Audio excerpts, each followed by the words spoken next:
1958 years ago, on this day of the month, it is believed someone was born who came to this earth with the message of God directly, and therefore there is a great deal of rejoicing all over the world.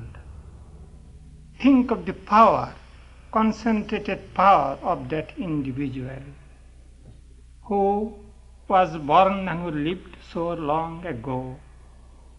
But nevertheless, the impact of his life and his message is so great. On this day, there will be rejoicing all over the world. If we really believe, and there is no reason not to believe, if we really believe there was born a person, individual being, who has divine power on this earth, it is but natural there should be great rejoicing. He came with the message of God.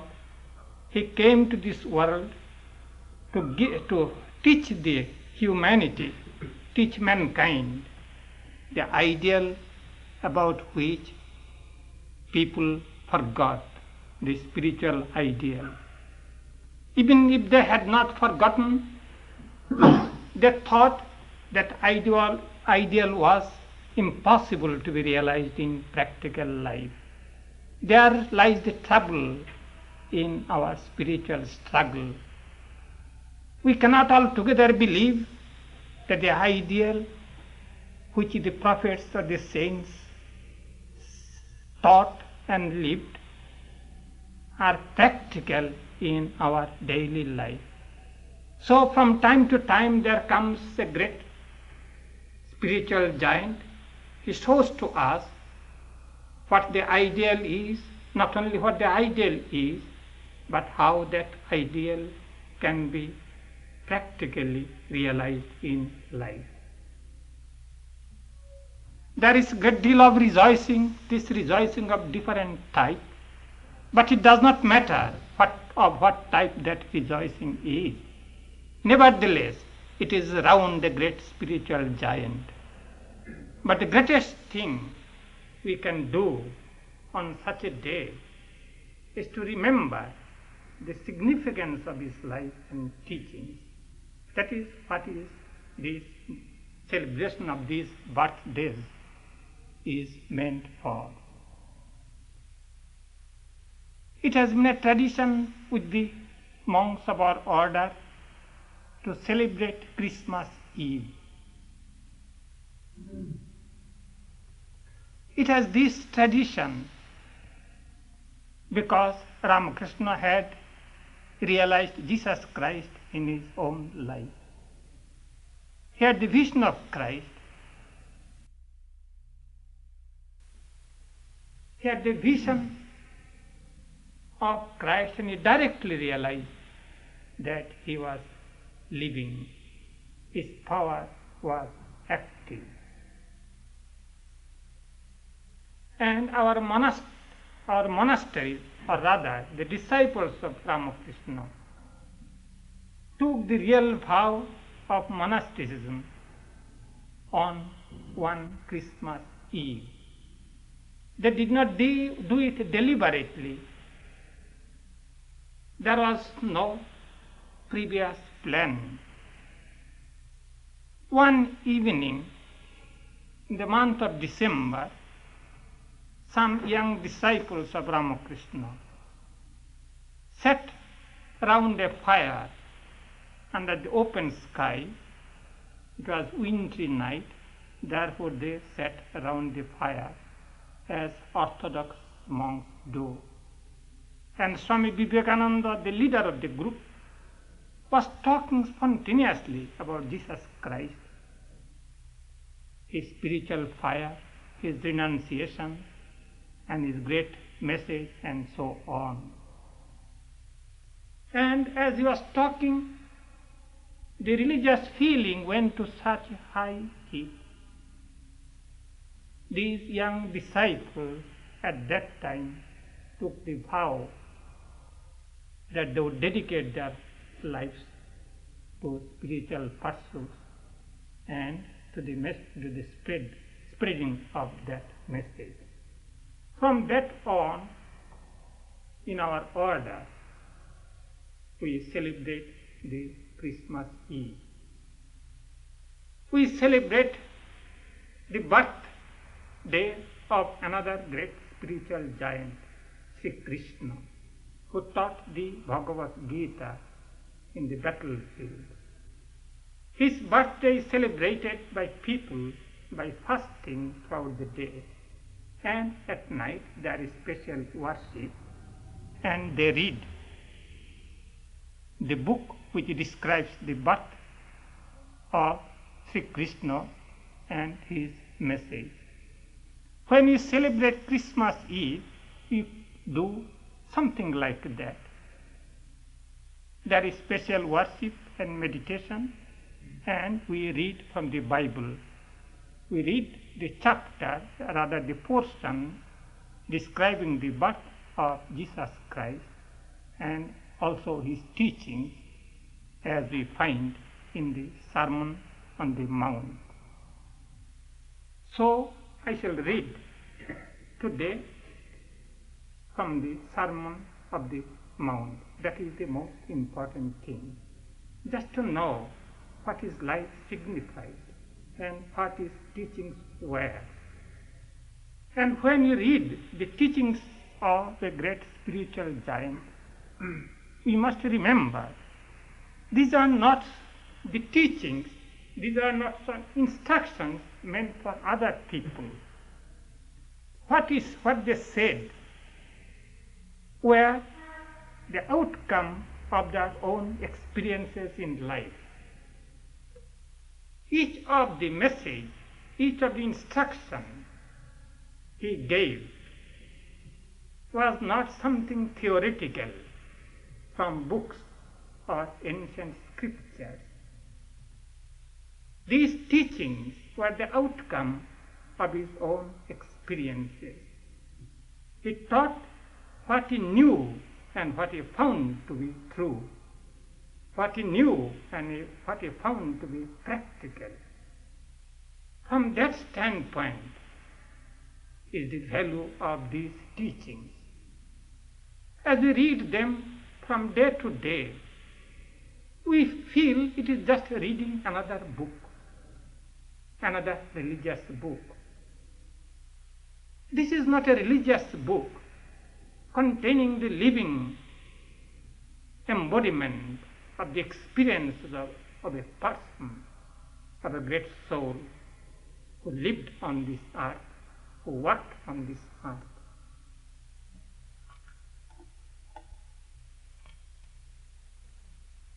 And when we study the teachings of great saints, there is one difficulty. We always are asked, or we are prone to follow certain fixed interpretations. I would not say that that is the best method of studying any script. Each one should have his own interpretation, just to find out in what way these teachings appeal to his own life, to find out how he responds to those teachings. From that standpoint, each one will have his own interpretation. Religion becomes lifeless when one fixed interpretation is forced on all. These are living teachings, and as such, any person with a genuine religious feeling will respond in a particular way. That is the most important thing. This way, I believe each one will find his own interpretation, and that will be of real value to him.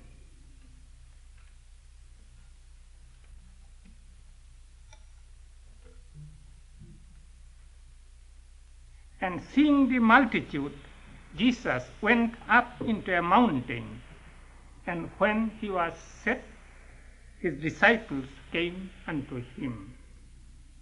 And he opened his mouth and taught them, saying, Blessed are the poor in spirit, for theirs is the kingdom of heaven.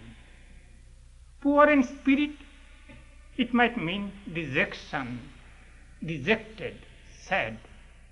But he said, blessed are they if they are sad and dejected. Sad for what? Sad for the development of their spiritual life. Sad because they find they cannot progress so much. They find that spiritual aspirations are not being fulfilled. That is the real meaning of, at least one important meaning of being poor in spirit. Otherwise, there is no saying that blessed are those persons who are sad, who are depressed.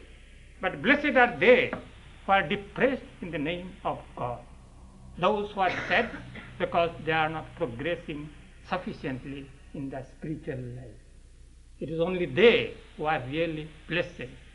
Think of a spiritual giant saying these things. Don't feel that discontent, this sadness is a real cause for sadness. You are really blessed if you can have such sadness, if you feel depressed because of that. In spiritual life, everyone will feel depressed. Everyone does. But this state of being depressed is a blessed quality. Only for the time being, we cannot understand it. If one is sad, one is really sad. But when there are certain things for which you become sad, and that which indicate that we are really blessed.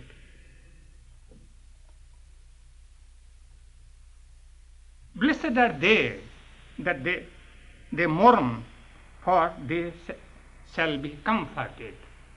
Mourn here also does not mourn the bereavement of anyone. One feels sad as one suffered from certain bereavement.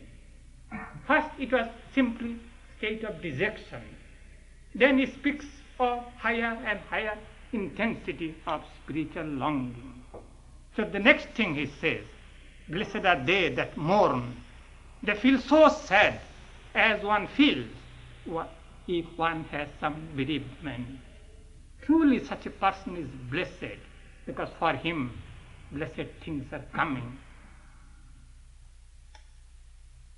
And the next thing is much more intense. Blessed are they which do hunger and thirst after righteousness, for they shall be filled. Spiritual longing must be as intense and as genuine as our hunger and thirst. Imagine what one will feel when one is really hungry, when one is really thirsty. And here the message is, if you are really hungry, if you really has as much hunger as you have hunger for your food, then one will be filled. It is sure, if you have hunger, your hunger will be filled. Your thirst will be quenched.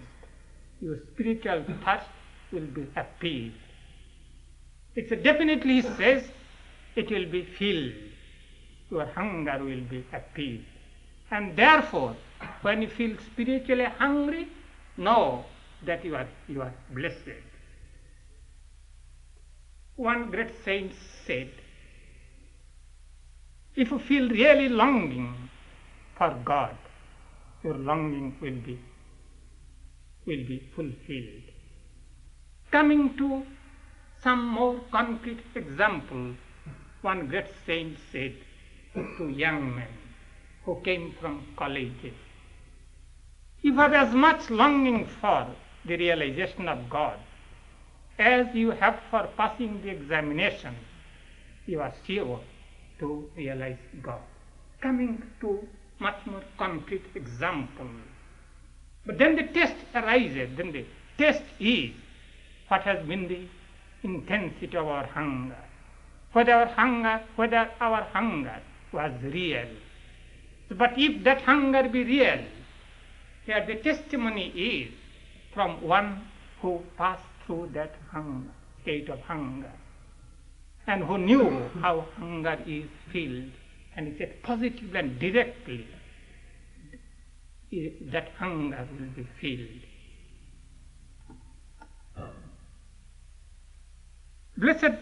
Blessed are the pure in heart, for they shall see God. Just see, step by step it comes. And here it says, blessed are the pure in heart, for they shall see God.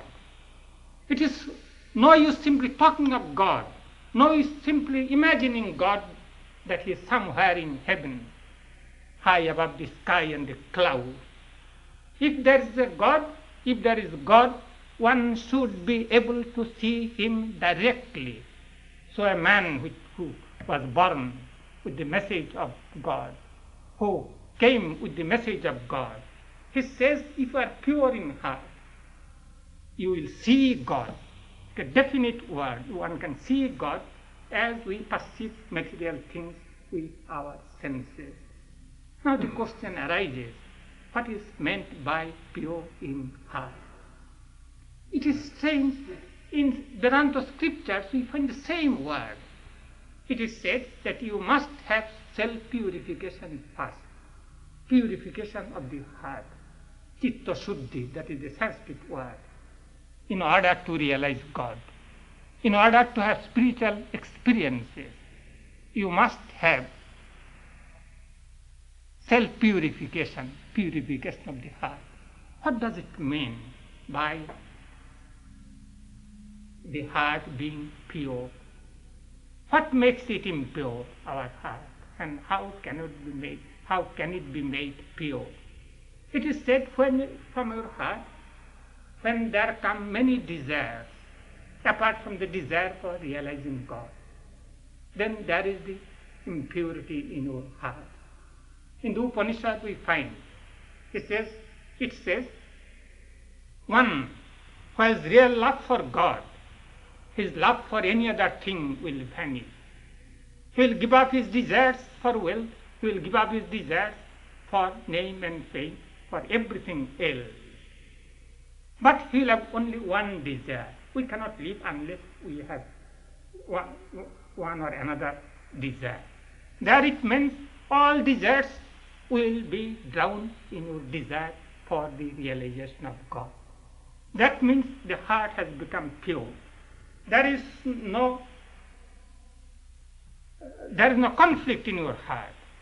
All your desires, all your longings have gone to the realization of God. There is a song. I wanted to have many of my desires fulfilled.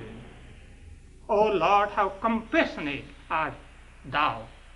Thou rejected all my desires until only one desire was left, the desire of seeing thee. Here it means, blessed are they who are pure in heart.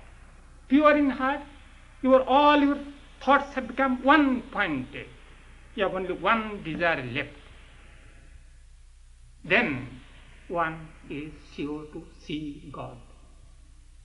Not only praying to God, meditating on God, you will get the highest realization when your longing has become one-pointed. Even a person like Swami Vivekananda would say, all our talks about God are nothing. God to us is of no more value than the spelling of 3 letters. It does not mean anything to us, for most of us. If we believe really and genuinely about the existence of God, we'd get crazy if you cannot see him directly, if you cannot see him face to face. Swami Vivekananda said, it would be like, in one of his lectures he said, it would be like a thief sitting in a room, and while in another room there is great treasure, and between the two rooms there is only thin partition. He said, do you think that person will be able to sleep? In the same way, if our longing for God has so much intensity that we lose our sleep, it becomes the thought of our waking moment, it becomes the subject of our dream. There is one-pointed devotion, one-pointed longing. Then one will see God. That is what we find in the lives of all saints. That is what we found in the life of Sri Ramakrishna. Literally for 6 months he had no sleep. He could not eat. He forgot all thoughts about his food and drink and sleep. Food would be forced on him. He would be subjected to forced feeding. That is possible, to have one-pointed devotion, so much intensity that all thoughts of other things are altogether gone. So let us not say that these are simply theoretical things. Blessed are the pure in heart, they shall see God. What is meant by purity of heart? That is the question. And if the heart is pure, one is sure to see God. That is the experience of all saints.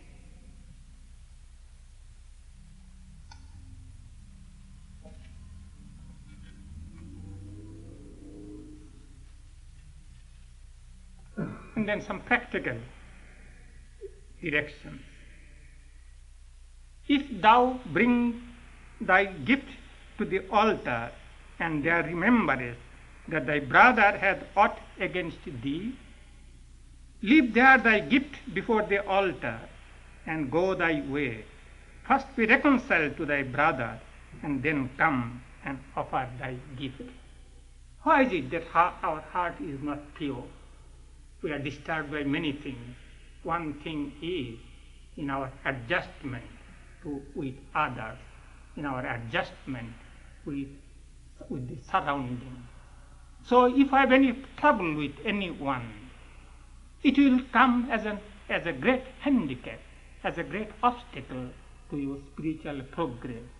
So instead of trying for your spiritual progress, go and get yourself reconciled with thy brother. Then all these things, conditions will be fulfilled. If you can practice that way, you have no resentment against anybody. If you have no ill will against anybody, you will find it easier to think of God intensely and in a one-pointed way.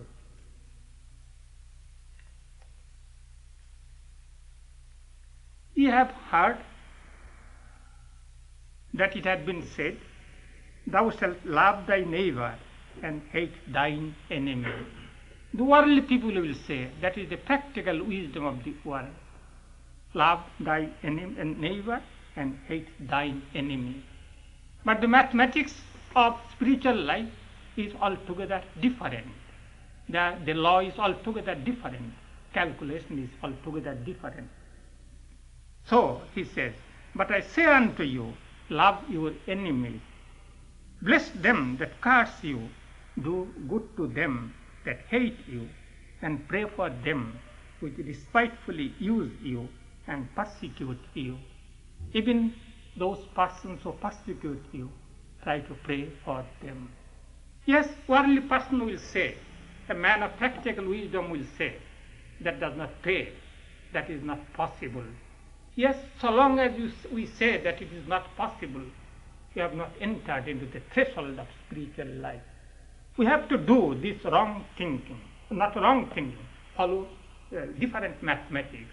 If you can do that, our spiritual life progress is assured. So long as you cannot do that, so long as you think these things are simply theoretical, we have not entered into the threshold of real spiritual life. But once we can do that, it at once at once give result. If we try even to a small extent, each one of us will find that this is true, this is pain, this is very, very true. He did not say things simply theoretically from books or simply quoting moral maxims. One could see that he spoke from his own personal experience. He knew this is the condition and he knew that could be possible, that could be practical if one is earnest about one's spiritual life. About spiritual life, each saint says that follow in practice and you will find the result. Simply by theoretical discussion, you cannot come to any decision. You cannot come to any understanding. Follow these things into practice, then you will find the result will come. Here also he says, pray for those who despitefully use you and persecute you, that you may be children of your Father which is in heaven.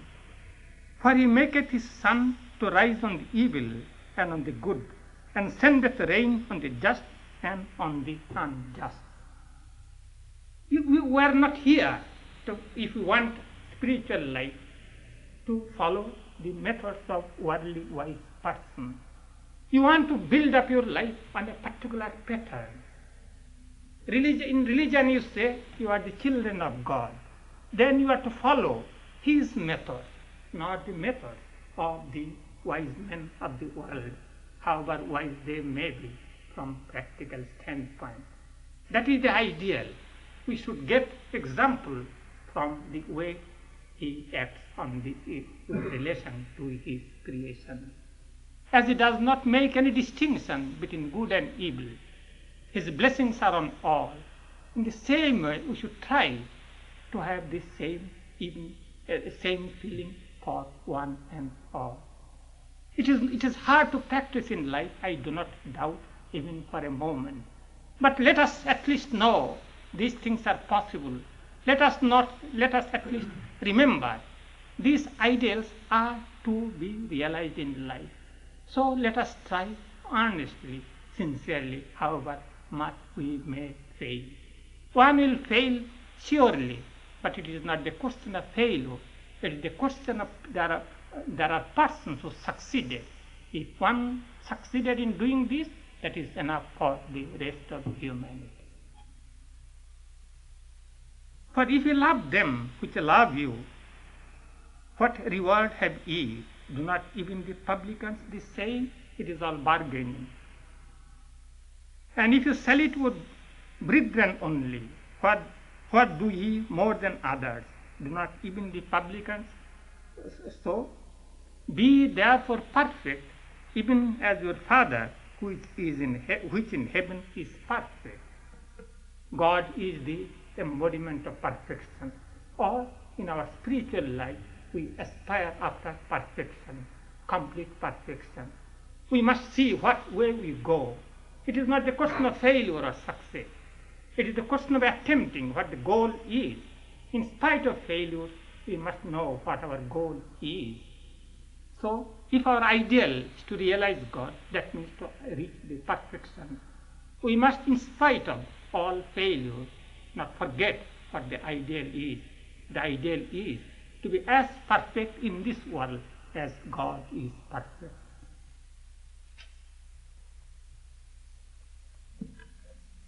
And to reach perfection, you must be sincere in your prayer. You must not be showy. You must not make a display of your spiritual life. And when thou prayest, thou shalt not be as the hypocrites are, for they love to pray standing in the corners of the streets, that they may be seen of men. Verily I say unto you, they have that reward.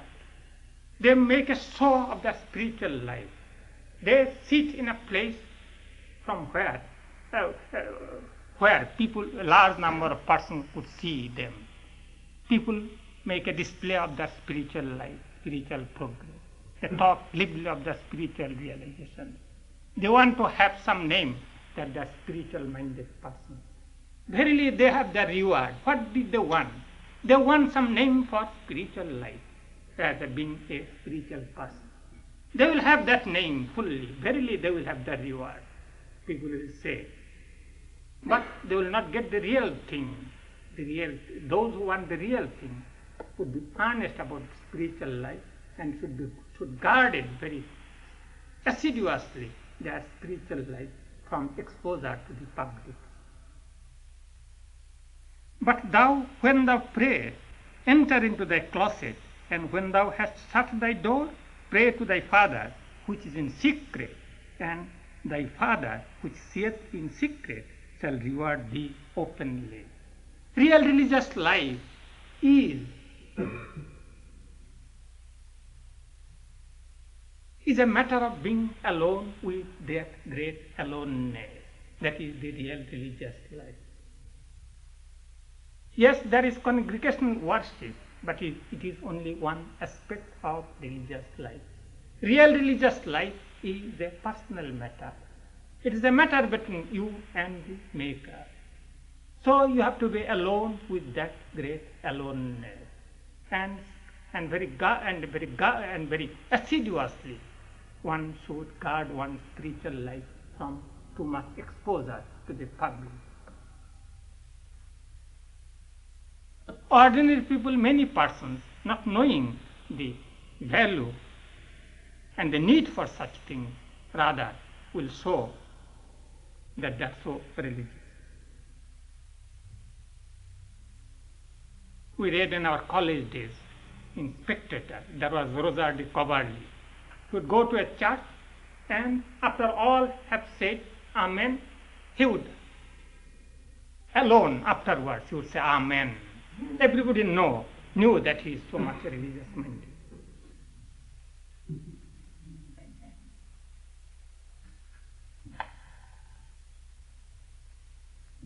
Which of you, by taking thought, can add 1 cubit into his stature? We worry about so many things, and these worries we carry when we sit for meditation. But to think deeply, what is the utility of having so many worries?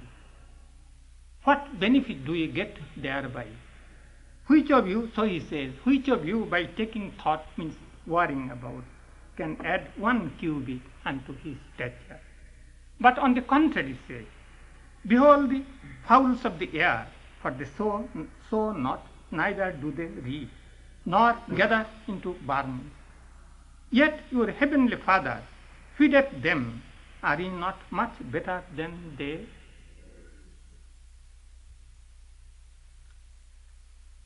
And why take ye thought for raiment?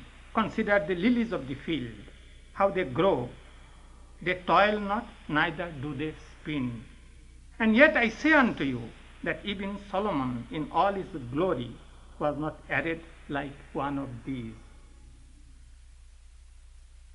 Therefore seek ye first the kingdom of God and his righteousness, and all these things shall be added unto you. In our life, if one want really spiritual progress, as I said, one should have only one thought. If you get the whole, all the parts, you will get incidentally. So if you know God, all these things will come. Or in other words, you will see their futility. You will see the relative values of worldly things. And so you will not care for these things. In the Gita says, if one has God realization, if one has spiritual attainment, he will not care for anything in the world. That means when you have found God and his righteousness, all these things will come. That means you will know their relative value and you will not care for them. Take therefore no thought for the morrow. A religious man, true religious man, will have so much faith in God, he will not worry about anything. So he says, just to develop your spiritual life, take therefore no thought for the morrow shall take thought for things of itself. Sufficient unto the day is the evil thereof. Take care of the present and leave the rest to God. That will minimize many of your problems and you can devote all your energies to your spiritual pursuit. Ask and it shall be given you. Seek and ye shall find. Knock and it shall be opened unto you. For every one that asketh receiveth, and he that seeketh findeth, and to him that knocketh shall be opened. It is a tremendous tremendous statement coming more from a person who spoke from his personal experiences, or who came to this earth to give this message to the people. It is not when we pray to God we are fighting with hostile forces. If one really asks for God, one shall find him. Ask and it shall be given. Each religious person says from their own experiences, if you will ask, if you really seek, you will find. And it is strange, the same expressions are there. Knock and it shall be opened unto you. Eckhart said the same thing. Just you have to open the door, just you have to knock at the door, and the door will be opened unto you. God is near the door. And the same thing was said by one whom we call Holy Mother. She was born in a village. But out of his tremendous spiritual experiences, she said the same thing. I was so surprised. Exactly the same thing. She said, just, it is so easy. Just you knock at the door and it will be open to you. You see, these are the persons who had no intention of duping people. They spoke out of their great compassion for the suffering humanity. What they meant was just really ask genuinely, with all sincerity and not half-heartedly. All our spiritual practices are to intensify our longing, to make our spiritual longing genuine and sincere. So they say, even there is a Sanskrit saying that if you think of God only once, that will be sufficient. If you utter the name of God twice, that indicates that you have no sufficient faith. If you have sufficient faith, one prayer will be sufficient, because you are speaking with so much, you will be speaking with so much sincerity and earnestness that you will have your spiritual aspirations fulfilled all at once. So all our spiritual practices for our whole life, or as Hindus say, spiritual striving in many lives, only to have that intensity of desire, to have that sincerity where there will be no conflict, there will be one-pointedness. And here he says, ask and it shall be given, seek and it shall find, knock and it shall be opened unto you.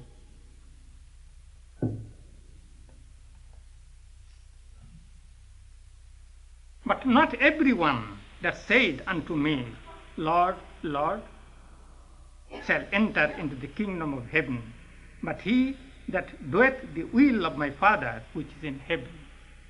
Religion is a matter of practice. It is not the question of learned discussion.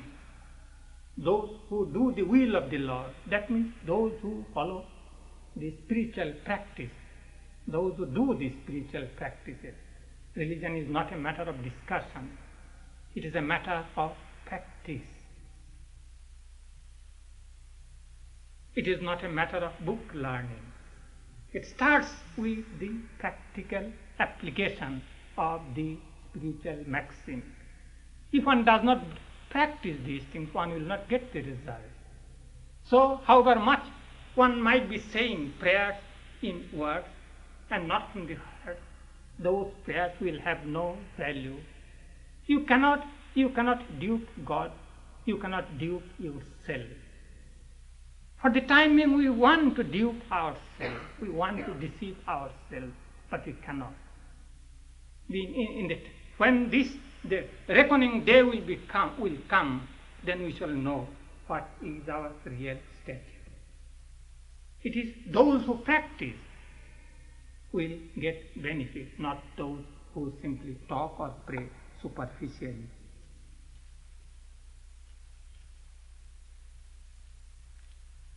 Therefore, whosoever heareth these sayings of mine and doeth them, I will liken him unto a wise man which built his house upon a rock.